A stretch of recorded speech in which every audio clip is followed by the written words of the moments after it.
escrito há quase 2000 anos atrás, o Apocalipse de Pedro esteve banido e perdido até que foi redescoberto em 1945. O que é tão espantoso sobre este texto, é que ele fala sobre os nossos tempos e não sobre os tempos que foi escrito. Fala sobre a ciência e os problemas da igreja moderna, os movimentos sociais que apareceriam.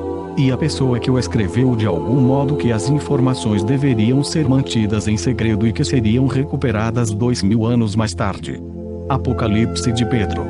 Eu tive uma visão, disse Pedro, que o Salvador estava sentado no templo me falando estas palavras. Pedro, abençoados são aqueles acima que pertencem ao Pai. Eles revelaram vida para os que são de vida. Isto eles fizeram através de mim, já que eu os lembrei quem eles são, e de quem é o poder que os fortalece. E este poder é a habilidade de distinguir palavras de injustiça e mentira das palavras de justiça. Eles ainda são capazes de ouvir minhas palavras, porque eles são do reino das autoridades da verdade, tendo sido designados a preservar sabedoria por aquele que foi perseguido por todas as autoridades. Ninguém o encontrou através das escrituras apenas, já que o nome dele nunca foi especificamente mencionado nelas, nem mesmo entre a geração dos profetas. Todavia, o Filho do Homem, que é exaltado acima de todos os homens, até mesmo acima daqueles de natureza igual e semelhança, apareceu entre aqueles que pertencem a ele. Mas você, Pedro, seja completo, mesmo você já sendo completo na minha consideração. Lembre-se que eu te escolhi dentre todos para se tornar a base do remanescente que eu convoquei para a sabedoria, Gnosis. Então, seja forte, até que a imagem da santidade, que é aquele que te convidou para conhecê-lo, aquele que foi rejeitado pela humanidade, aquele que foi estigmatizado pela marca da rejeição da carne de suas mãos e pés, o que foi coroado no mundo inferior, o que se vestiu com um corpo de esplendor, que é a esperança do servo e seu distintivo de honra, te testa 3 vezes esta noite. Enquanto o Senhor dizia estas coisas, eu vi os padres e as pessoas com pedras nos aproximando rapidamente. A intenção deles era nos matar. Eu estava com medo que nós iríamos morrer. Então ele me falou: Pedro, eu já te disse várias vezes que estas pessoas são cegas, e eles não têm líder. Se você quer experimentar a cegueira deles, segure seu manto sobre os olhos. Então me diga o que você vê. Quando eu fiz isto, eu não vi nada. Ninguém consegue ver deste jeito, eu disse. Então ele me falou para fazer novamente. Eu fiz, e eu fui tomado por uma mistura de medo e alegria, pois eu vi uma luz nova, maior do que a luz do dia. Então a luz desceu até o Salvador, e eu contei para ele o que eu vi. Ele me falou de novo: coloque suas mãos nos seus ouvidos e escute o que as pessoas estão dizendo. Eu ouvi os padres enquanto eles estavam sentados com os escribas. As multidões estavam gritando. Eu contei para ele o que eu ouvi, e ele de novo me disse: aguce os seus ouvidos e escute o que eles estão dizendo. Eu escutei novamente. Enquanto você está sentado, a multidão está te louvando. Quando eu disse isto, o Salvador respondeu: eu te falei antes que estas pessoas não conseguem ver nem ouvir. Mas agora eu te digo para ouvir o que eles dizem, porque as palavras deles são um mistério. Guarde as palavras que você ouvir, mantenha elas em segredo, não conte para ninguém, porque elas não são para esta época, mas para o futuro. Se você fizer isto, você será louvado pela sua sabedoria divina. Por outro lado, se você contar tudo o que você sabe, e tornar suas visões públicas, os ignorantes jogarão Deus contra você. A interpretação é esta, que muitos irão aceitar nosso ensinamento a princípio, e se voltarão contra os padres e de volta para o Pai, pois eles fizeram a sua vontade, e o Pai revelará os assistentes da palavra divina. Mas se alguns escolherem se misturar com esses padres, eles serão tomados como prisioneiros deles, já que eles são naturalmente cegos e sem percepção espiritual. Deste modo os honestos, bons e puros serão lançados para o operário da morte, junto com a congregação daqueles que pregam a ressurreição do Cristo. Homens habilidosos virão depois de você, e eles serão muito aclamados pela propagação do ensinamento falso. Eles farão muitos aderirem ao nome de um homem morto, pensando que pela morte apenas, e não pela vida, eles se tornaram puros. seus próprios meios de purificação os corromperão, e eles cairão numa congregação chamada Nome do Erro, nas mãos de homens maliciosos e corruptos, cheios de leus e dogmas. Eles serão governados por meio de leus. Alguns discursarão contra a verdade, e também proclamarão um ensinamento maléfico. Eles irão até se rivalizar.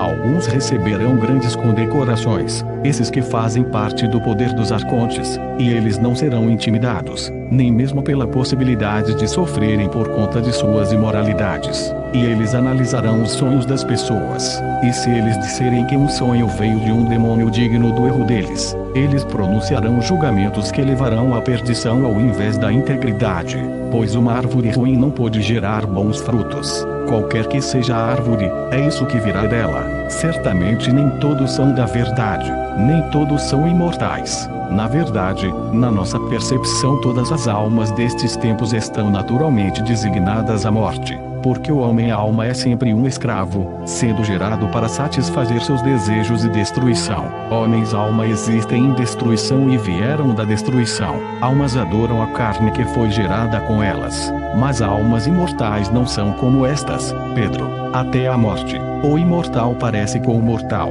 mas a natureza notória da alma imortal produz pensamentos de vida eterna, tem fé, e deseja renunciar àquilo que não é bom. Figos não são arrancados de árvores espinhosas pelo sábio, nem uvas dos cardos. A alma mortal está sempre se desenvolvendo para aquilo que ela já é, já que ela não é do bem, mas do mal, ela se torna destruição e morte.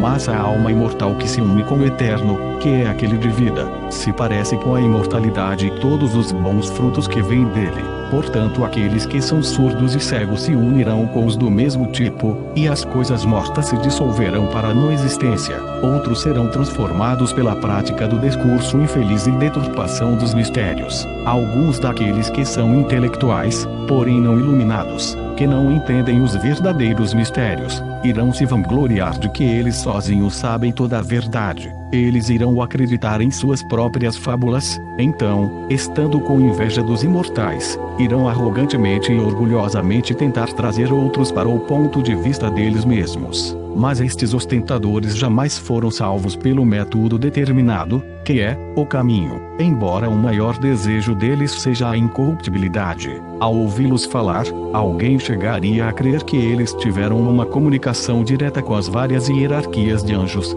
poderes supremos, forças, autoridades, e que eles estavam presentes na própria criação do mundo. O desejo deles é serem lembrados, glorificados e abençoados pelos imortais, muito embora eles saibam que eles não têm parte na imortalidade. Aqueles que são enganados por este tipo recebem de fato uma sensação de poder da alma, mas ele emana do intelectual em vez do espírito. Deste modo, estes discípulos imediatamente se juntam com aqueles que os enganam. Outros mensageiros do erro se opõem à verdade criando leus contra pensamentos que são puros, e que são meus pensamentos. Eles falam segundo uma perspectiva dogmática limitada em suas ideias, ensinando que o bem e o mal vêm do mesmo lugar.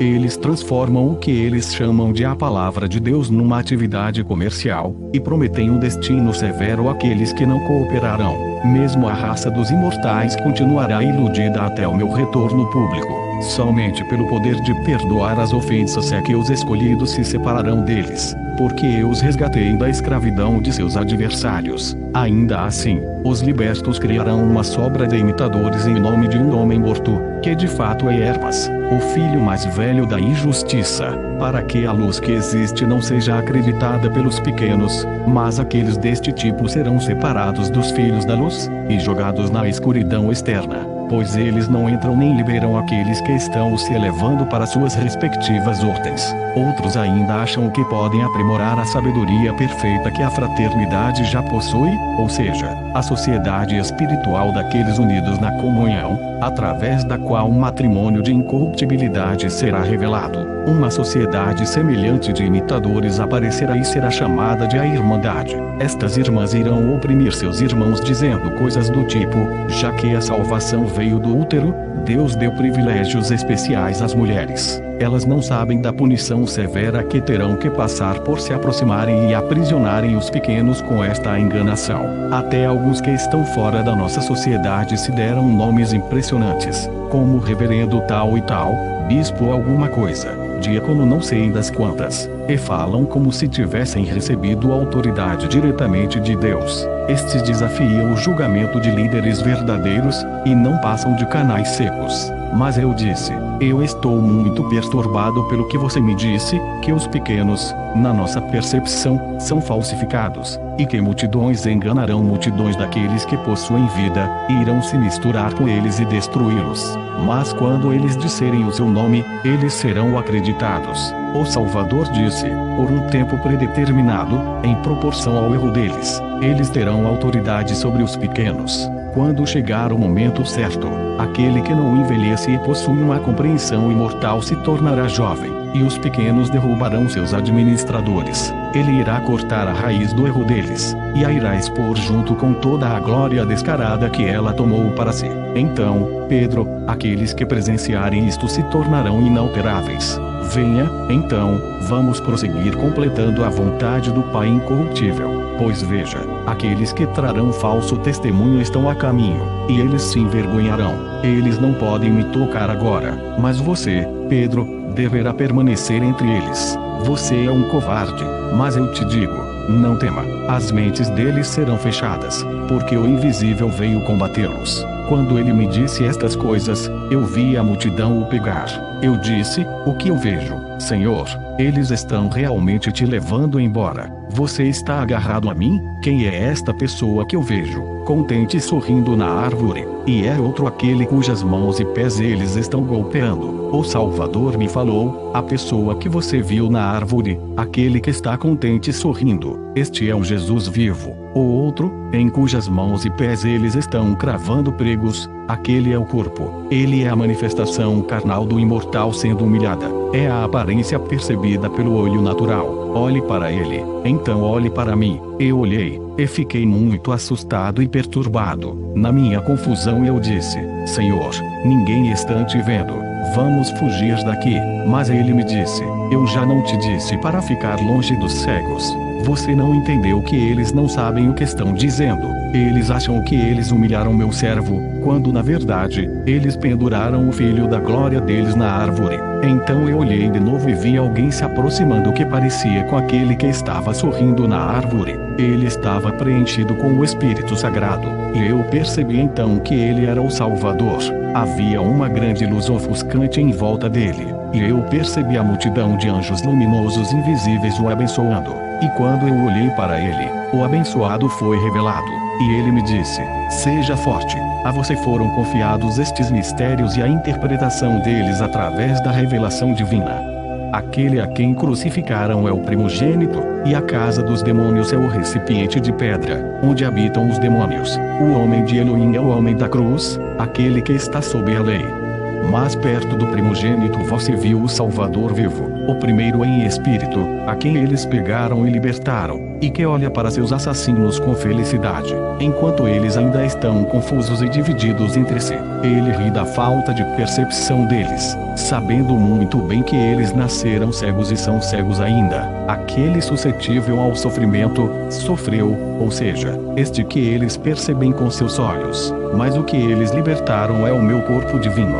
Sim, eu sou o Espírito onisciente e repleto de luz radiante. A luz que você viu ao meu redor é a nossa ordem celestial, que une a luz perfeita com o meu Espírito Sagrado. Estas coisas que você viu você irá apresentar para uma geração futura. Não há nenhuma honra verdadeira naqueles que não são imortais, mas somente naqueles escolhidos para ser de uma substância imortal, a única substância capaz de receber daquele que os fornece a sua abundância. É por este motivo que eu disse, todos os que possuem, lhe será dado, e ele terá bastante, mas os completamente mortos, aqueles que são criaturas deste lugar, são extirpados da plantação e da recriação daquilo que nasceu de Deus. mesmo se a substância imortal aparecer em certa quantidade neles, lhe será tomado e adicionado aos vivos. Você, então, tenha coragem e não tema nada. Nenhum dos seus inimigos te vencerão, porque eu estarei com você.